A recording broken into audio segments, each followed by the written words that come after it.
한국의 자유시장 경제를 이야기하는 사람들 중에요, 저는 중대한 모순을 바라봅니다.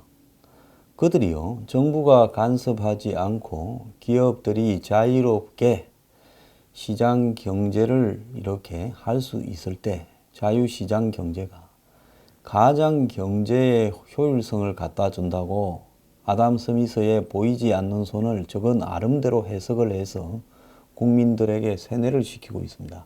그러면 그런 사람들의 논리를 100% 존중한다면 망할 수밖에 없는 이 경제를 가진 나라가 중국입니다. 여러분, 중국이 시장 경제를 하는 나라라고 봅니까? 아니라고 봅니까?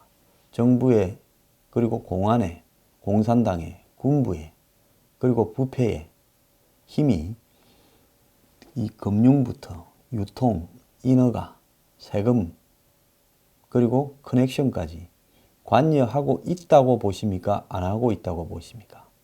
전 세계의 가장 정실 자본주의, 즉 한마디로 부패한 자본주의가 연고에 기반한 이렇게 판을 치는 나라가 중국입니다. 그렇다면 중국은 자유시장 경제하고는 겉으로는 자본주의의 모습을 띠고 있지만은 경제 분야에서는 완전히 거리가 멀고, 한마디로 부패한 정권에서의 소수가 중국의 부를 좌지우지하면서 경쟁과 능력과 관계없이 권력이 부를 축적하는 그런 나라 아닙니까? 그런 나라인 중국이 망하지 않는다면 자유시장 경제를 이야기하면서 그 효율성을 이야기하는 사람들이 거짓말을 말하고 있는 거 아니겠습니까? 앞으로 중국 경제가 3년간 빨리 성장할지도 모르지만은 위험한 이 부채에 대한 느슨한 통제가 이런 성장의 기반인데, 중국 경제가 망하지 않고 지속 성장을 하려면 부채를 정리해야 된다고 IMF가 중국 경제의 부채를 위험한 수준이라고 경고를 했습니다. 중국 경제의 성장률이 중국의 주장에 따르면 2018년부터 20년 사이에 6.4%를 성장할 거라고 했는데, 이는 작년에 내어놓은 전망치 6%보다도 높은 수준입니다.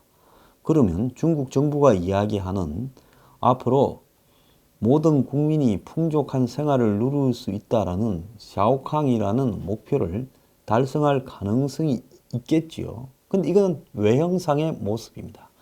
빚잔치를 하면서 성장을 하면 그거 누가 못합니까?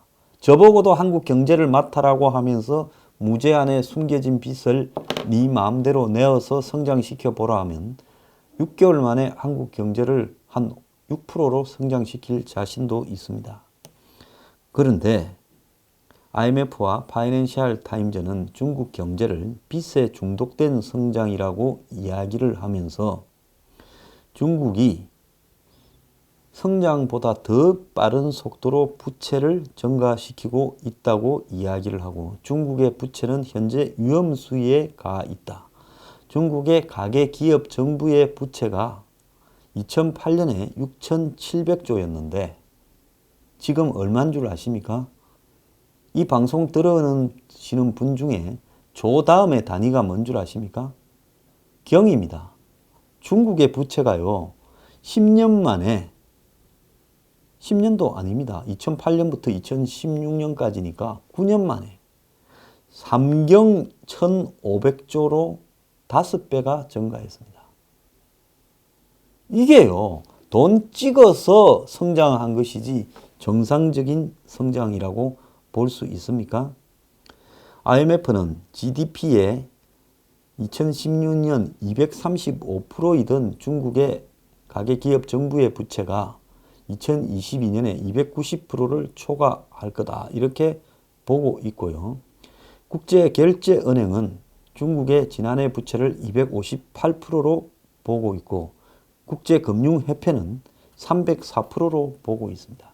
중국의 부채가 얼마인지는 정확히 아는 사람은 아무도 없고요. 여기 나온 3경 1,500조보다도 훨씬 더 많이 있다는 것이 상식적인 사람의 예측입니다. 그림자 은행에 또 정부와 이 지방 정부에 의한 부채가 그리고 공기업에 의한 부채가 어마어마하다는 거죠. 그래서 케네스 로고프 하버드대 교수 등은 급증하는 부채가 중국의 경제 위기를 가져올 것이고 지난 5월에 중국의 신용 등급이 28년 만에 강등한 것도 부채 때문이고 파이낸셜 타임즈는 중국 경제가 단기적으로 중국 정부의 대출 확대에 도움을 받았다. 그래서 대출에 의존하는 거품 경제가 오래 갈 수 없다라고 이야기를 하고 있습니다. 자, 그래서 많은 전문가들은 지금 중국의 기업 부채만 해도 이경 1,400조인데 이것이 중국 경제의 내관이 될 것이다라고 보고 있고요. 기업 부채가 지난해 기준으로 167%입니다. GDP. 그래서 선진국 평균 89%의 2배가 넘는 상황이고 지난 10년간 중국 기업들은 빚에 의해서 연명을 해왔고 국유 기업이 군림하는 산업에 과잉 공급을 해왔다고 하는 겁니다. 그럼 뭔 말이냐? 돈을 찍어내 가지고 과도하게 투자를 해왔다라는 겁니다. 그래서 중국의 기업 부채 중 75%는 제조업과 같은 전통 산업에 있어서 국유 기업이 차지하고 있는데 중국 정부는 성장세가 멈춘 이 제조업에 거의 제로이자 비슷한 저리로 지금 빚을 공급해서 생명을 연장해왔다는 겁니다. 거기에 중국 기업들이 과잉 투자를 해온 것은 말할 바가 없죠. 초고층 빌딩이 대표적인 사례인데 지난해 말 기준으로 세계에서 건설 중인 초고층 기업 130채 가운데 80채가 중국에서 하고 있는 겁니다. 그래서 이 중국의 기업들이 원리 상한에 어려움을 겪게 되면 중국 은행 시스템 전체가 붕괴할 수 있는데요.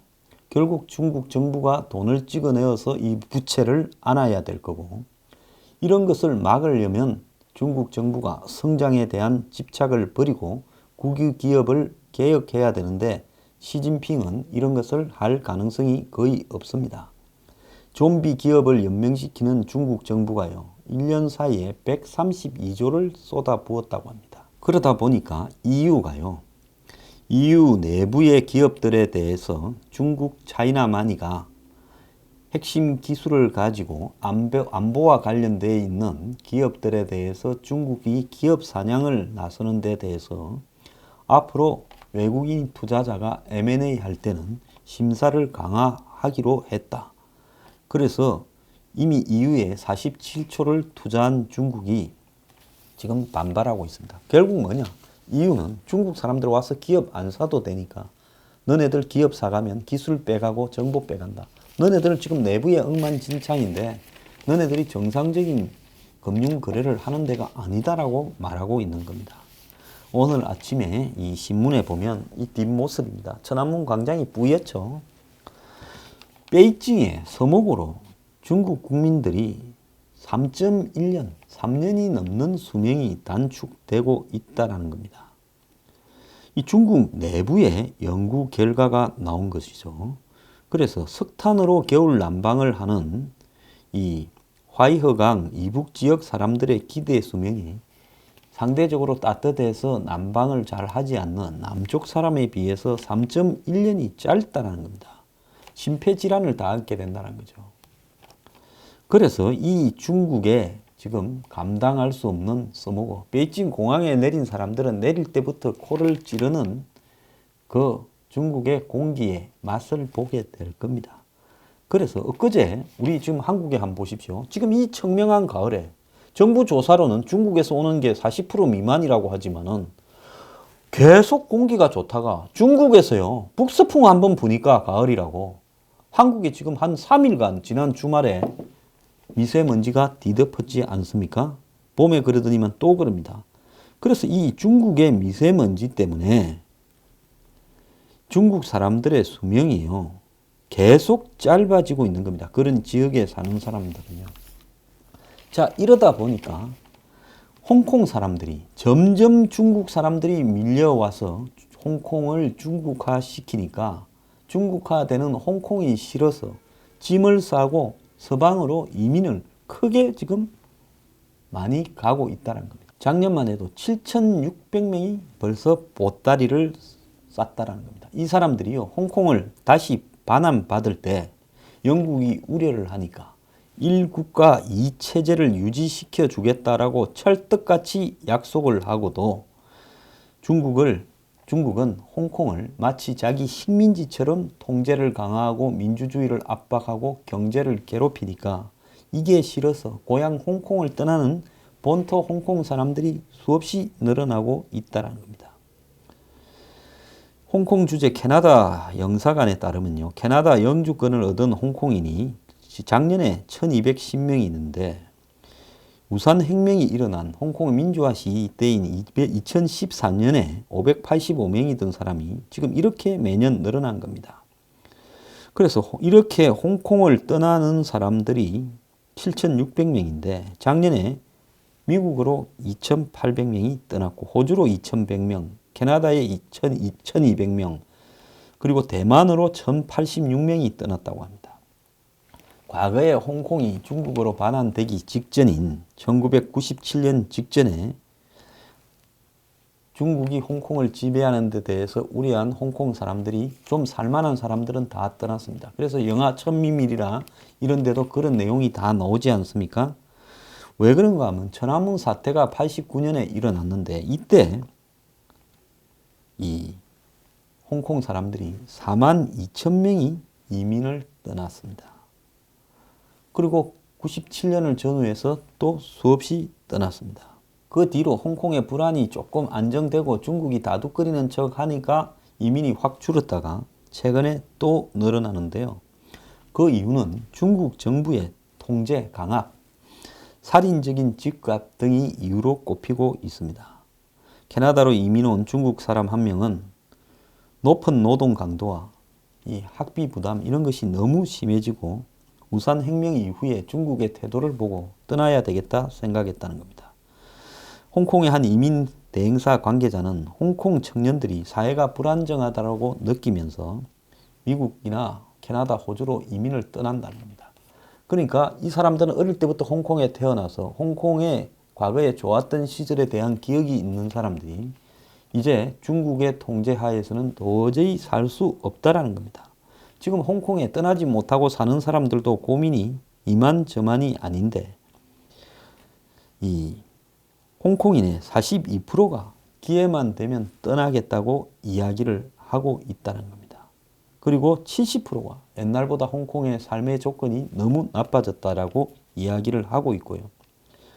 그래서 지금 홍콩은 지난번에 이 홍콩 행정장관 직선제에 이렇게 주민들이 주장하는데 중국이 그걸 반대하고 눌러버리니까 우산혁명을 2014년 했는데 그게 또 무산되었고 강압적으로 경찰이 눌렀죠. 그리고 2015년에는 중국의 비판적인 홍콩의 서적 출판인들이 수명이 홍콩 시내에서 납치되어서 몇 달간 사라져 버렸습니다. 여기에다가 지금 홍콩 내에 친중 반중 갈등이 대학에서도 벌어지고 있어서 대학생끼리도 지금 친중 반중을 가지고 중국에서 이주온 대학생과 홍콩 출신 대학생들이 싸운다는 겁니다. 중국이요, 가는 곳마다 자기 민족조차도 염증을 내고 떠나게 만들게 하고 있고 중국은 기본적으로 자유시장 경제나 민주주의하고 관계없는 그야말로 부패한 독재 황제 국가입니다.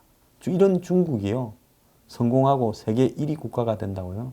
몇 년 안에 왕창 망할 겁니다. 중국의 부패요, 중국의 부채요, 터질 날이 멀지 않았습니다.